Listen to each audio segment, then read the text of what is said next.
Welcome to GLIAC Weekly. Tony, we almost had a little bit of a countdown there to start our show, just in case people were eagerly anticipating a 30-second breakdown. But I'm sure it's bated breath all over the place. That's what it was. For those tuning on in, we're going to talk about some of the GLIAC contests that just happened a week ago. We'll also go ahead and preview a little bit of the action that's upcoming. Now that we got, all the squads kind of playing each other at this point. And Tony, you had a chance to attend one of the games, and you'll get a chance to break some of that down for us as well. For sure. Let's go ahead, buddy, and pull up, if we can, some of the outcomes we had. Not exactly a group of nail biters, but at the same time, we had Ferris doing their thing. We had Saginaw. We'll get more into that. Pretty impressive 55-point output from them. Yeah.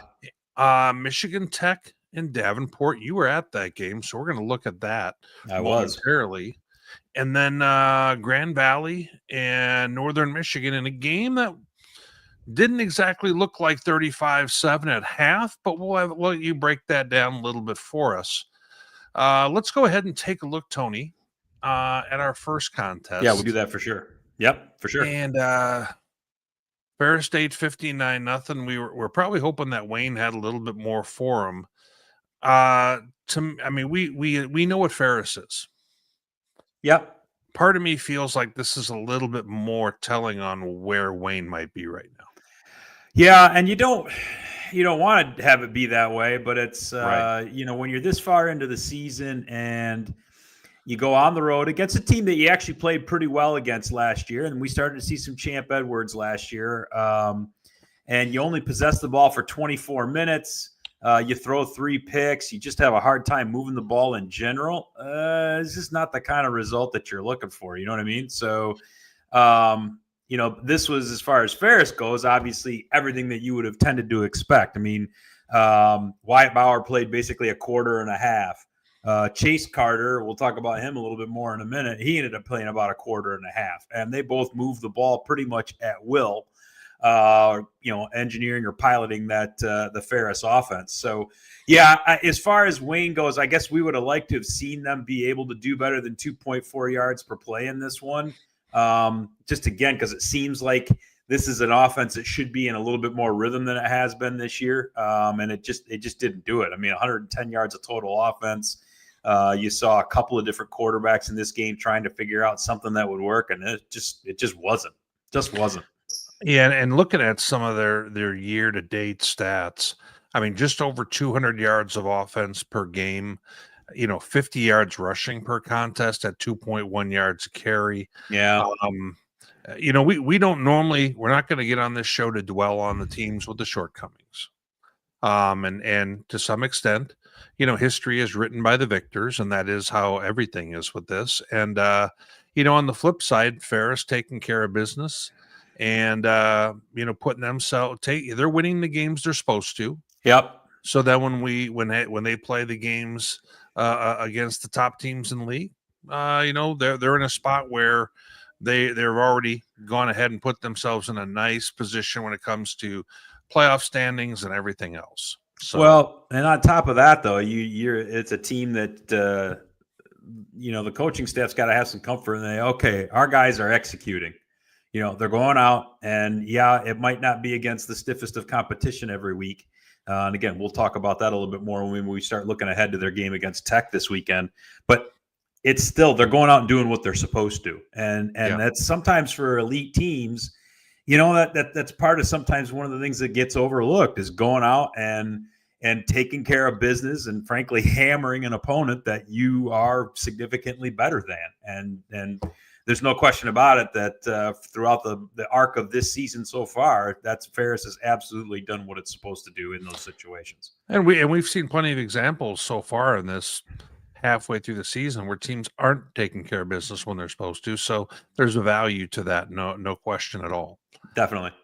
As we move through the games, Saginaw Valley putting up 55 against Roosevelt, and I'm not sure if I saw that happening necessarily. And, we weren't sure exactly what was happening with Roosevelt's offense, and some of their defense. Yeah.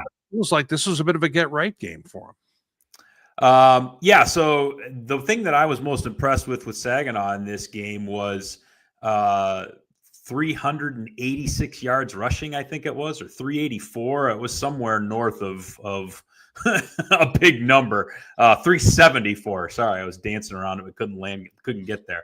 But the thing that I liked about it was they had 10 different guys carry the ball. They had 6 different guys with 40 yards or more. So this was something where they were really spreading the ball around and getting a lot of different guys involved in the offense. And one of the things that seemed to have maybe given them a spark over the last few weeks is we've seen Terrence Brown actually taking a lot more snaps as a slot or a wide receiver than he has in the backfield. Now, he actually led the team in rushing in this game, but did it on only 3 carries.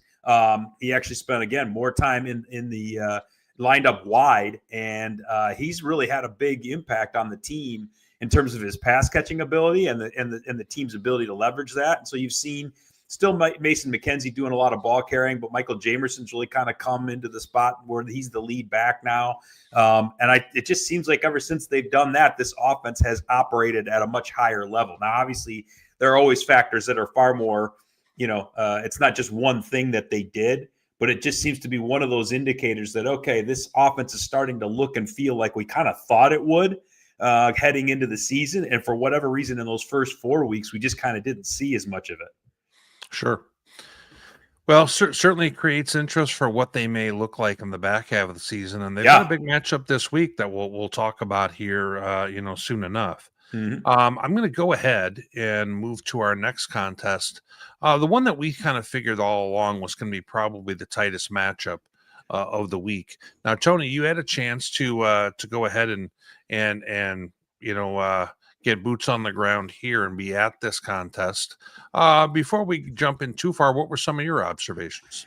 Well, so it was the first weekend in a while here in West Michigan where it wasn't just blazing sunshine all weekend. So that was kind of a bummer. And yet at the same time, it's like, okay, this is feeling a little bit more like fall. So that was good. The thing, Davenport's doing a real nice job. It was homecoming at Davenport, and they're starting to get enough of a fan base there where they usually pack their side pretty well. And have some festivities going on. So I'm glad to see, that's a football program that's still only, I think, 10 years-ish old. So, I mean, it's still trying to get its legs under it. And for them to win as much as they do and be as competitive as they are is a credit to Coach McEwen and the work that the institution is doing. But one of the things I was impressed by, and that's one of the things you see in this picture, was, their visiting fans aren't super big, but Tech had them packed. And so for the Huskies to travel that well, one is really cool. And then two, there is a pretty decent Tech alumni base in the Metro Grand Rapids area. So to have them come out to the ball game like that and put a good sea of black and yellow in the opposing stands there was really neat. And there was a little bit of noise going on too. You could really hear. I spent most of that game up in the press box. Normally I like to walk around a little bit more, but Ryan Thompson and his crew were a little bit shorthanded that day. So I did some stat work for him, which back in the day, man, I used to do that when I first started doing stuff for Brandon back in the late aughts. Jeff Ligney was a good buddy of mine who was the media relations director for the GLIAC. And with the GLIAC headquartered in Bay City, he was always either at Northwood or Saginaw Valley games just because those are both, a handful of miles away. And seemed like every time I was over there, I'd be at one of those games and Liggs would be there. And sooner or later, he'd be putting me to work. So it kind of brought back some good memories. And Liggs is running the NACC, I think it is, which is a D3 league with all its teams in kind of southeastern Wisconsin and northern Illinois and whatnot. But so shout out to my buddy Liggs. But so it brought back some good memories, and I was happy to help. And it was a good time. But like I talked about on the show on Sunday, Ryan coined it correctly, man. It was leather helmet football in the first half, man. I mean,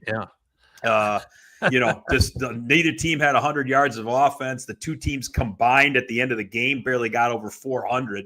It was just kind of sitting in the middle of the field and throwing haymakers at each other. And I mean, like the first two offensive possessions, one for each team, both ended in interceptions. I mean, it was just kind of ugly football, and Tech kind of waited them out and was able to hang on and get the win at the end. And, like I mentioned on Sunday, Davenport really had a shot. They missed a field goal late, used their 3 timeouts to get the ball back, but then muffed the punt.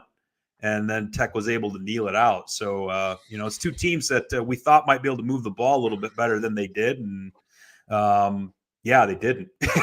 Well, the defense has definitely won the day. Well, there was a tad of local news coverage, and then that we're going to go ahead and throw out there. Not a lot, I'll be honest. And then we're going to let Coach Dan Metlac talk a little bit about that. Metlac from Michigan Tech. I thought he had some interesting analysis on this.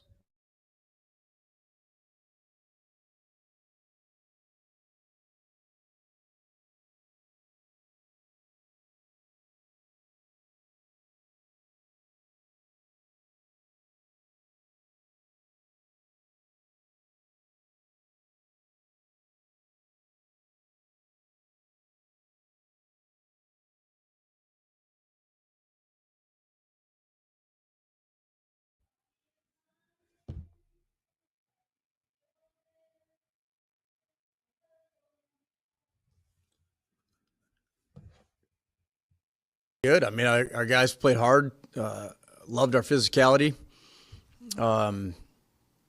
Obviously limited them quite a bit defensively, and offensively we moved football, sputtered in the red zone, which we need to clean up. And obviously that's a point of emphasis going into this weekend, but special teams played really well, had a couple turnovers and, obviously field goals and whatnot. But, overall, it was anytime you can go on the road and beat a team like that, it doesn't matter what the score is. We'll take that every single time. That was something we talked about as a team going into it. Last couple of years, obviously, that's been one that, we played good games with them, but couldn't find a way to get it done. And that was a point of emphasis going into this weekend. Was it didn't matter how we did it, just finding a way to get it done. It's just the way it goes. I mean, you're playing the top half of Division II football with the GLIAC, and I give Davenport a ton of credit. They were athletic, they were big, they were strong. The even times where we thought we had some stuff, their corners are, got our guys locked up on the outside, and just was tough to find some grass to run in. So, not anything we didn't do, but those are situations where for the first couple of weeks we were seeing a lot of zone coverage, so our guys were running free in the grass. And on this particular day they were aggressive on the outside. We knew they were going to be, and thought we had some things to where we could take advantage of some man coverage, and just weren't able to. So yeah, I thought that was pretty interesting feedback from Coach there, because he kind of talks about the fact that Davenport's just a different opponent than what they had faced so far. In the way that they're going to go about their business defensively. And this is always why, Tony, I think I joked around the other day and said, Davenport brought them down into the hole with them, and said, we're going to fight down here. And, they don't necessarily let a lot of other teams get real loose on them. And, to the credit to Tech here, a ball club that maybe we're not always expecting to go in and win this kind of game on the road. And you know what? This year they are. And so these are some signs of a team taking a next step. And, you have to win these kind of games if you're going to have yourself in the playoff conversation. Yeah, definitely. And there are definitely some things to unpack from all of that. So, one, you're definitely correct that it seemed like Davenport likes to bring you down in the hole, but yet in this game, Coach Metlac talked about how good the back end played, right? They had them in man a lot and were keeping them from doing a lot of the things that they were used to being able to do when they faced zones. And I got a chance to talk to both Coach Metlac and Coach McEwen before the game, and I don't think Coach McEwen would mind if I say that that's one of the parts of his defense that he actually feels really good about is that back end, and they showed it the whole game long. It was hard. The pass game was not anywhere near as effective for Alex Bueno and company in this game as it had been in other games. And in fact, there were times where I found just watching the game, it didn't seem like Bueno was as sure of himself, and he didn't end up being as accurate as we've seen him earlier in the year. And you got to give a lot of the credit to the types of coverage that he was seeing, as well as the schemes that he was seeing from Davenport's defense. I think the other thing, though, for one of the things that Coach Metlac did touch on, and this is one of the things you got to give Tech a lot of credit for, is even though they didn't execute as well as what they would have liked to, particularly in the pass game, they still found a way to grind it out, right? Things didn't go well. They, even though their kicker had a good week, he still missed a field goal that could have maybe cemented things. And every time Davenport had a chance to try and claw their way back in, even when they got that late touchdown with the quarterback change, Tech still found a way to close them out. And that's what you got to do in those types of games, is find a way to win. And you nailed it, man. That's one of the things that we're seeing Tech start to do that. And this is against a really good Davenport team. I know the record doesn't look all that great at this point of the season, but this is a much better football team, I think, that people realize. Right. Now, and it just makes you kind of go, oh man, if Tech hadn't, tripped up on Upper Iowa, which is a game I think they're going to look back at, but we'll see. I mean, maybe. they still got plenty of season left, but now we are getting a little bit of hazing or a hard time from one of our cohorts here. And by the way, for those who are joining on in, I know that there was apparently, John had made me aware, there was some technical difficulties on YouTube and Facebook where the stream didn't come up for a few minutes. It's been on Twitter the whole time. So guys, unfortunately, StreamYard, the software that we use to kind of channel this through everything else, must have been having a little bit of a hiccup when we first got going, because we aren't doing anything different than what we've done on any other show. So, but it sounds like everything's up and running now. And Tony, we're going to move ahead here in the mix, and that is Grand Valley taking on Northern Michigan here. Now, Tony, was this a game that you watched on stream? Did you head on up? What was your stance on that? Oh no, I was at Davenport. That's where I was on Saturday. So. Okay, I wasn't sure that these kicks were the same time or not. So, they weren't, but Marquette's a good 5.5, 6 hour drive from Grand Rapids. Just going to say, that sounded kind of ambitious. That makes that's your weekend if you're gonna head up that way. So that's why. As much. Hey man, whenever Tech or Northern have to make the trip, man, you always got to give those kids credit, because, like I say, that's the weekend, and they got to give up a lot of them to come downstate and play all the teams that are here in the Lower Peninsula. So, and the Northern Sun, that's just a regular trip. What are you talking about? Yeah, the footprint's a little tighter in part of the GLIAC, but not all of it.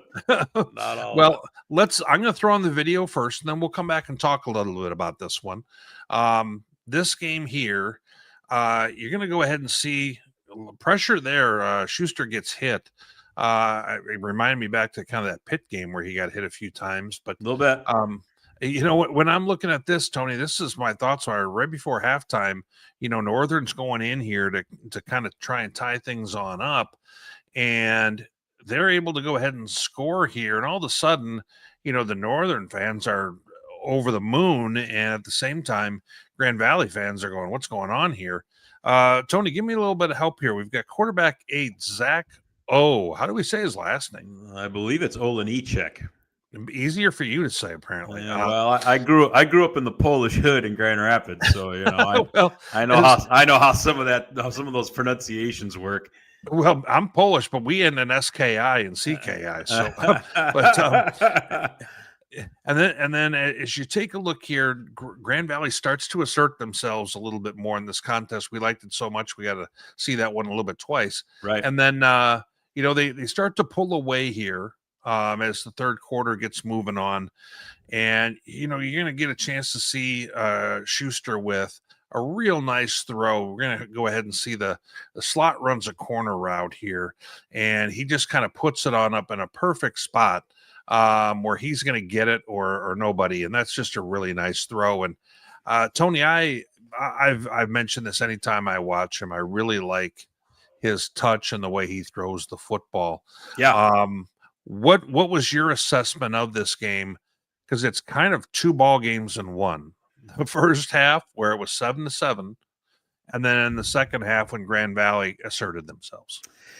Yeah, and as I was watching this game, let's face it. Again, I'm not trying to send strays at Northern Michigan, but let's face it, this is a team that hasn't won a game in a couple of seasons, and so that's factual. Yep, it is. And so I think the idea that this was going to look a little bit more like the the 50 something or possibly 60 something to 7, like we saw in the Ferris and Saginaw games, is kind of what the expectation was. And you're right. That's not what the first half was by any stretch of the imagination.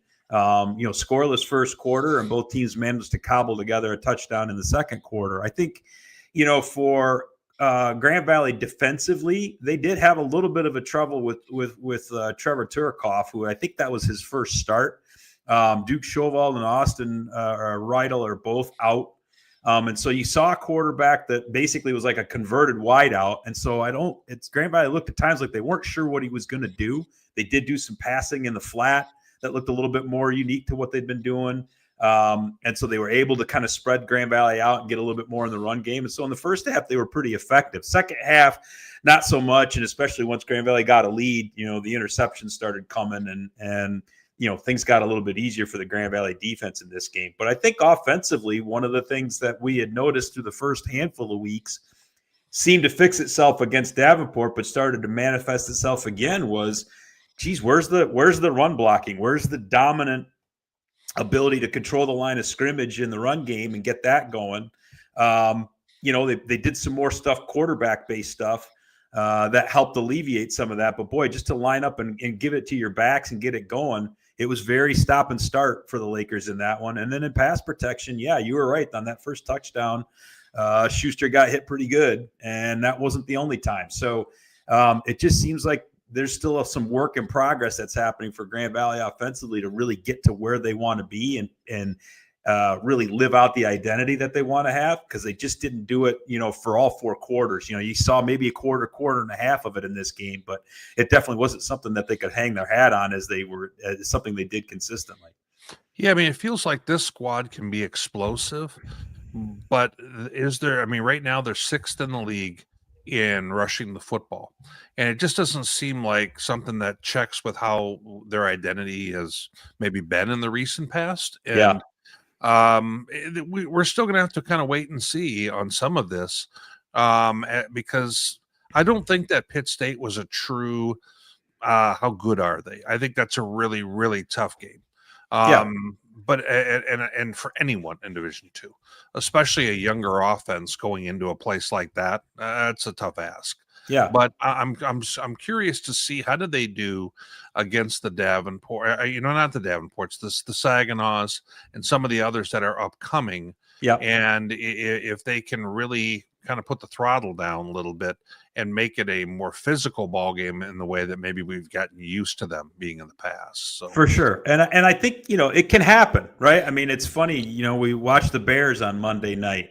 That line is starting to get their stuff together, and they ran the ball extremely well in that game. The Chiefs, looked awfully clunky the first handful of weeks, and all of a sudden these last 3 games, you're starting to see that new alignment in that offensive line get their stuff figured out. And now they're looking like they're a problem. So, and hey, let's look no further than Saginaw Valley. Again, those first 3-4 games. Right. How many times did you and I on this show and on Sunday night kind of throw our hands up like, geez, what is this? What is going on? And now all of a sudden they're starting to look like we thought they would. So, there's definitely a ceiling for Grand Valley, and it's not a low one, but boy, if you're a Laker fan, you want to see them start getting closer to that ceiling a lot sooner than it seems like they have thus far. Sure. I would agree with that. Yep. Moving on to players of the week. Give us a little bit of breakdown of who got awarded here, Tony. Yeah, well, the parade of Ferris quarterbacks continues with this award. Right. So, we talked about how Wyatt Bauer only played like a quarter and a half, and he ran for a couple and threw for one. And then Chase Carter comes in and basically runs for a couple and throws for another one. And he led the team with 114 yards. But, I mean, this kind of goes back to what we talked about, right? I mean, this is a team that is leading the country in scoring offense, total offense, and I think they're top 5 in rushing offense, and their defense is playing really well. So, I mean, this was another 439-yard contest for them rushing the football, and the quarterback certainly makes a lot of that go, but you can't say enough about how their offensive line is playing too. I mean, those guys are running free often. So, kudos to the Bulldogs and how their ability to be basically in midseason form right on time as we reach midseason. Sure. Now with Tech having two guys make it here, they got a defensive player and they have a special teamer both. Yeah, so the kicker Avery Kacharski did have a nice game, 3 or 4 on the field goals, and obviously was able to stretch that lead out to 2 scores, which was critical for Tech and being able to hold on and get that game. But he also kicked off deep quite a bit.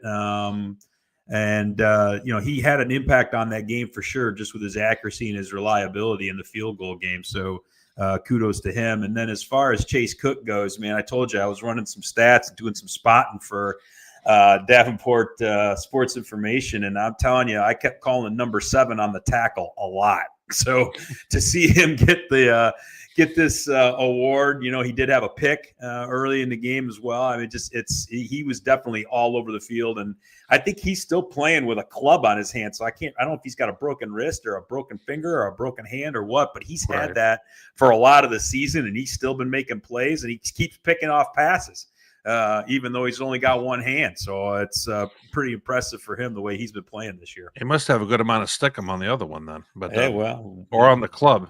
If the ball hits him in the back of the club and it sticks, we know what's up. But he's a member of the Lester Hayes fan club here in Michigan. Yeah, we're dating each other with that reference. Yes, had a baby. So that brings us to our upcoming contest that we're going to have this week. Pretty colorful one right out of the gate. Ferris at Michigan Tech. And when I look at this one, Tony, I mean, we're gonna kind of break them down, but that one kind of jumps off the page to me as immediately one with playoff implications right there. Yeah, and I moved it to the end of the list for us as far as the breakdowns go, just for that reason alone. Yep. Yeah, I get it. Yep. Davenport going to Wayne State. Then we also have Saginaw Valley going to Grand Valley. That's the Battle of the Valleys. Is that what we're looking at there? It is, and indeed. Then Northern Michigan and Roosevelt. That might be an interesting one to break down. Kind of who's playing better at that moment type thing, and 2 different styles. That's for sure. But let's go ahead and move into the first one we're going to break down, which is Davenport. Going into Wayne State, 2-3 record against 0-6. I think we kind of feel that Davenport is at least a team that is 500-ish or better. They're just not at this very moment. Yes, and maybe not a lot of offensive, fireworks so far. But Tony, I have to think that Davenport's probably. I'm going to throw out a number here, probably a 14-point favorite in this one. Am I wrong thinking that? Or maybe do you think even more at this point with the struggles Wayne's had? I think 14 is probably a good starting point. Yeah, and a lot of that has to do with just Wayne's offense has just been just on the struggle, man. I mean, they did manage to put up 17 against Tech the week before, and they got a defensive touchdown to give them the other points. But yeah, I mean, the idea that they've been able to reliably move the ball, particularly against the more physical competition that they've had, just haven't seen it, man. And we talked coming into the year about what Champ Edwards was and the dynamic athlete that he is. And he's actually a pretty good thrower of the football too. But, man, we have just not been able to see them put consistent drives together and be able to get things going. And so it's been a real struggle. I don't know what they're going to do at quarterback. We did see a fair amount of Carson Crehan in that game at Ferris as well. And I don't know if that's because when I was watching it, it looked like they were kind of swapping in and out at different points. So maybe I missed something, but I don't think it was because there were any injuries involved or anything. I think they were just trying to figure out, gosh, can we mix something up and try and move the ball a little bit? So, they're going to get another physical defense from Davenport, especially one that can contain them on the back end. So my guess is Davenport trying to slow down the rushing defense, which that 183.8, I don't know if I have that right. I think their rush defense is a lot better than that. I might have typoed that somewhere along the line. Okay. But whether or not Wayne can move the ball is going to be interesting. And then on the Davenport side, They've actually got some questions of their own at quarterback. DeJuan Mathis. I was wondering about DeJuan Mathis, who from Georgia originally. Correct. He did not dress for the Tech game. He got nicked up at in the Grand Valley game the week before. Mac Vandenhout, who I think started the last 3 games of 2024, got the nod. The team moved the ball at a couple of different points pretty well, and then at other times it just looked like everything was a struggle. Right, then he had 2 picks, right? He did, and then late in the game, they brought Grant Thwaites in, who's been on the roster for a few years and has gotten some spot duty here and there. But he might be the best pure thrower of the football of those 3 because he put some downfield shots on Tech where we were kind of like, boy, that's a pretty doggone nice throw. And the touchdown that they got in the fourth quarter was on like a skinny post where he just dropped it in the bucket, and Tech really didn't have an answer for it. And so, like, if they'd have been able to get that ball back, with a shot to try and go down and get a game winner in those last 45 or 50 seconds or go, it would have been real interesting to watch. If they would have given him enough time, he was finding guys. So what they're going to do is going to be interesting to see. I think the other thing that Davenport needs to do is really get that run reestablished. Cephas Harris was averaging, I think, 135 some odd yards a game through his first 3 games. And then he didn't do much against Grand Valley 2 weeks ago, and he did even less against Tech this past Saturday. So having that offensive line reestablish itself and get that run game going is going to be another key for Davenport.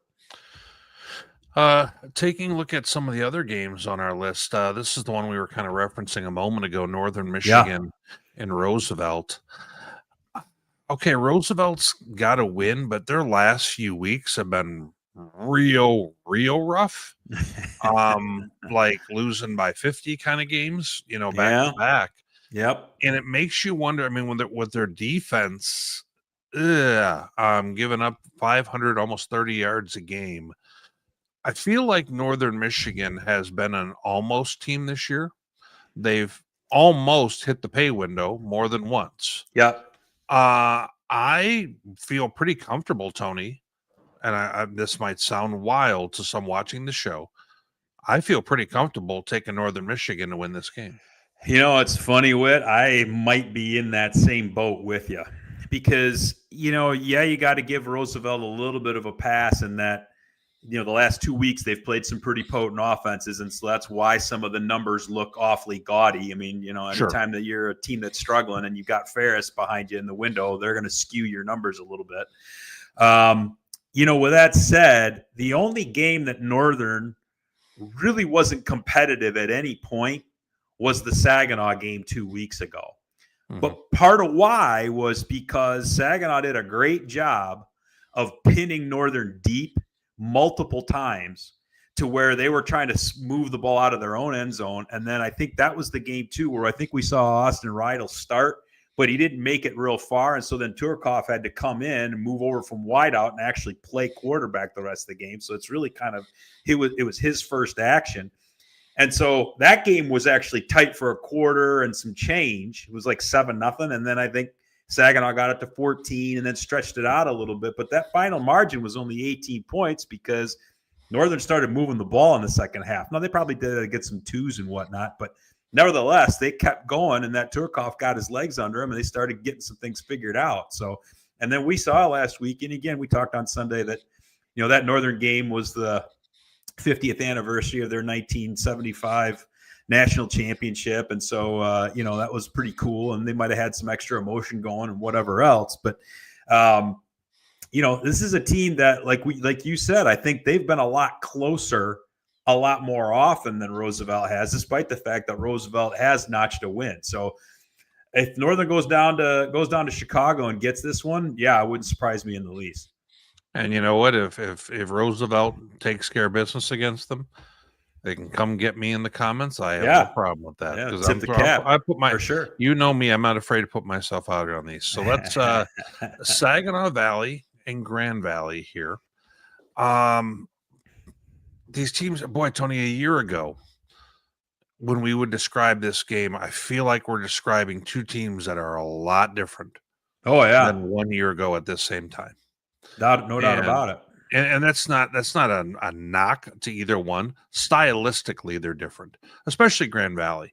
Now, Saginaw was, I thought, very much defensively defined a year ago, and they're trying to recover from that, I think, at this point, because they still have so many new bodies on that side of the football. Yep. But coming on into this, I think this is if you're Grand Valley, this is a good test right now. Because if you think you should be able to take care of business, if you're a playoff type team, this is the kind of game that you should win by 1 to 2 scores. If you're Saginaw, this is the kind of thing where you're saying, you know what, if we're trying to get on our way back to what we think we were a year ago or in the recent past, this is the kind of game that we need to really show up. How do you break this one down, though, in terms of offense, defense, all that good stuff? Yeah, and the way you characterize these two teams and what they've kind of morphed into as we sit here in the middle of 2025, I think was spot on. I think this is a big game for both clubs, maybe not for the exact same reasons, but still a big game nonetheless, and kind of a must win for both teams. You know, Saginaw doesn't want to go back under 500. And they want to know that they've got a viable shot to possibly still be in it at the end. I mean, let's face it, they're still 2-0 in the GLIAC, right? And so if they could find a way to win the GLIAC, even though they've got the 3 losses, they're still making the bracket, right? So everything that Saginaw might have had for themselves goal-wise at the beginning of the season, most of that's still in play for them. Right. For Grand Valley, yeah, I mean, this is a team that has, they've won four times. And darn near pulled one out at Pitt State that they probably were never really in. And yet, they've got the 4 wins. They probably have not looked really like anybody would have expected them to, even though they kind of dominated Davenport. That was still a 2-score game well into the 4th quarter that they had controlled, and yet they still didn't stretch it out. So this is a big game for both teams from the standpoint of, they kind of have to prove what are they right now and what do they think they're going to be for the rest of the year. I think the thing that's the most glaring for me in this game are 2 things. I say the thing and then I make it a plural. You like that, right? So for Saginaw Valley, I think you called it earlier. That 27 points a game that they're giving up, that is not what they're used to doing, and that is not who they were last year. And in fact, this was kind of the game last year where everybody really saw firsthand just how good their defense was. And really, they became kind of household as like, wow, this is a team that can really shut people down. On the other side of it, we talked how Grand Valley has only like twice in the last 30 years averaged less than 30 points a game offensively. And look where we sit through the middle of the season. They haven't done really what they've expected to do to try and fix that yet. So now Saginaw's defense this year. All right, let's talk about those 2 things, right? These are 2 things that are, below what they thought par was going to be. Right. Which one's going to win out? And I think that's going to be the interesting to see then is, okay, does Grand Valley's offensive line start to get that gelling to happen to where they A, can run the ball, but then B, can pass protect? Because if there's anything Saginaw was weak in, those first handful of weeks of the season, teams were throwing on them. Northern's not going to try and throw on you that much. And Roosevelt, that's kind of what they're better at, but they still only managed 175 yards. And I don't know if that's as much because Saginaw's, pass defense is making huge strides, or is it just they couldn't pass protect as well in the physicality, and so they just weren't able to do what they wanted to do. So that's going to be the big thing here is, okay, does Grand Valley move the ball and does Saginaw stop it? I think Saginaw is going to be able to do some of the things that they want to do offensively. This may be one of the better, if not the best defense that they've seen so far this year. Right. Because that's one thing that Grand Valley has continued to be consistent with is their ability to keep teams in check offensively throughout the bulks of games. Even though they're probably giving up some more yardage than they would like, they're still keeping people off the scoreboard. And I think this is an interesting comment here by Daryl. I personally feel that the Grand Valley offensive line play may be really, really telling in this one. If Grand Valley is able to control the action at the line of scrimmage, they could roll in this game. Now, if this ends up being a pain point and Saginaw is able to cause and disrupt a lot, this could be a very tight ball game. So I really think the offensive line is a real big piece of how this one turns out. 100%. So I'm going to be on the mic for Flow Sports and the Grand Valley Sports Network doing color commentary for this game. So I will have the bird's eye view of how this one shakes out on Saturday. So for those tuning in on Flow, if you dislike any of the commentary you hear, my guy is on the mic. But Tony, they're lucky to have you on there. I'll make sure I tune on in and give it a run. So that is bottom of the barrel scraping is what that is. With whatever. Now we've got the game that's probably most impactful with regard to the playoff race, since both teams we feel are really in the thick of it, 6-0 versus 5-1. Mm-hmm. Let's be honest. Ferris State has looked after let's say the Pitt game, the Tiffin game. We had some moments in both where things probably got a little more hairy than they would have liked, but by and large, they've passed all the tests with flying colors, with a whole lot of new parts, not only on offense, but plenty on defense as well. Yeah.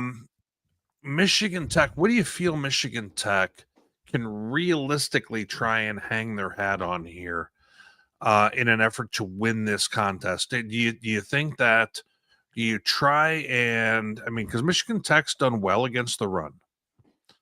Are they able to go ahead and make it so that Ferris has to sit back in the pocket and throw the ball a little bit and make him try and beat you that way? How do you see this, Tony? I actually have been thinking about this as we were getting ready for the show, and ever since even Saturday when I was walking out of Davenport, I started thinking to myself, okay, if I'm on Tech, I just had a really good offensive or defensive performance against a team that's maybe got some things to figure out offensively, and yet at the same time was running the ball extremely effectively in the first part of the year in Davenport. The thing to keep in mind is the way Ferris runs the ball is not your traditional way to run the ball, right? They don't just line up and gash you and try to beat you physically. They do that, but there's still a lot of motion and a lot of jet and different faking and a lot of quarterback runs and a lot of pitches. And it's just they try to get the ball into space. They try to get the ball into situations where, okay, on this side of the line, we think we can get it where we've got more hats blocking than you have hats to defend. And so it's not just about being able to be physically stout. You've got to be assignment sound, and you got to tackle like mad in space. And so can Tech do that? I don't know. I've seen a game where they've been tested in that way to really know for sure. They tackled pretty well against Davenport when I saw them firsthand. So that definitely, bodes well for them. But I think that's going to be the key, right? Is are they able to make sure they stay assignment sound? They tackle in space. When they do give up a big play, they don't get down about it. They just got to come back and make the next snap. That's everything that they're going to have to try and do is keep Ferris in front of them and try and get them, if they can, into third and something longer than 3 or 4. Right. Anytime Ferris has got third and short going, man, it's just so easy for them to just get a pile push and a tall quarterback who's physical and can just basically lean for a couple of yards, and they'll convert and they'll keep you off the field. Yeah. And I think the other thing that they're going to have to do is when Tech has the ball, they'll have to run the ball as effectively as they can. But I think Alex Bueno needs to have a better game than he did against Tech. And I'm not trying to say that he, was trying to be, inaccurate or whatever else. A lot of that had to do with how well Tech was covering and some of the things they were doing schematically to give him a hard time. Well, he's going to have a great game. Yeah. He's going to have a great game. He really is. And that's going to be a key to the difference. And I think, maybe seeing a little bit more out of the rest of the receiving core for Tech as well. Ethan Champney was, part of the style of the game and the way the game script worked is Tech just didn't throw the ball a ton anyway. So you didn't see Ethan Champney do a whole lot. Nick Nora, in the footage that you showed, had the touchdown on the reverse. And so they got him involved a little bit, but he's been a huge playmaker for Tech all year too. Those two guys are going to have to find a way to get involved in the game and make some things happen. At the end of the day, I think Tech's going to have to find a way to have this game be a game where they hang around. Let's face it, Tech hasn't really had anybody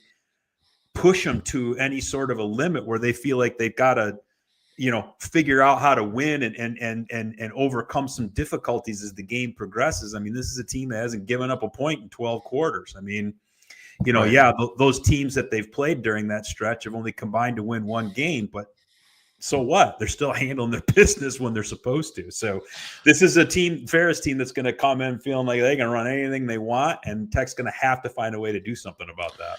I think Tech's going to have to take some chances down the field. Yep. And, guys like Champney are going to have to win. Yep. And he can. I mean, we've seen him do great things. Mm-hmm. They're going to he's had a good game or two against Ferris, I think, during his run too. Yeah, I mean, and they need to also kind of survive that first quarter, not all of a sudden find themselves in a 21-0 hole. Yeah. For the rest of the game, they're just trying to keep their head above water. So yep. I think that's one to watch out for immediately. What does this look like after one quarter of play? Because I think that's going to be very telling. And if Tech can go ahead and just kind of stay in this ball game, make some plays down the field, it's going to put Ferris in a position where that's not a spot they're used to being in. And then all of a sudden that puts pressure on them all of a sudden. Yep. So, and I think the other thing too, and this comes down to anytime you're playing somebody who, let's face it, is probably somebody you're an underdog against, you're going to have to find a way to win the turnover battle. Tech's going to have to find a way to give themselves some short fields, take some possessions away from Ferris.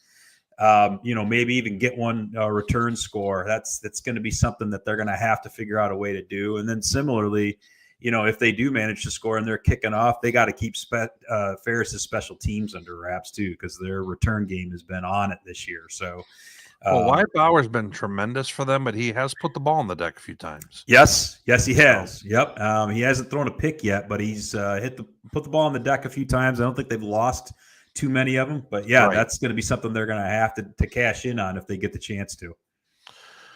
Well, as we kind of get towards the end of the show here, guys, Tony and I in the coming weeks will talk more about regional rankings, other things like that will be upcoming. We're not, we've kind of had a little fun kicking around some of the stuff with Inkblot and kind of what he's done.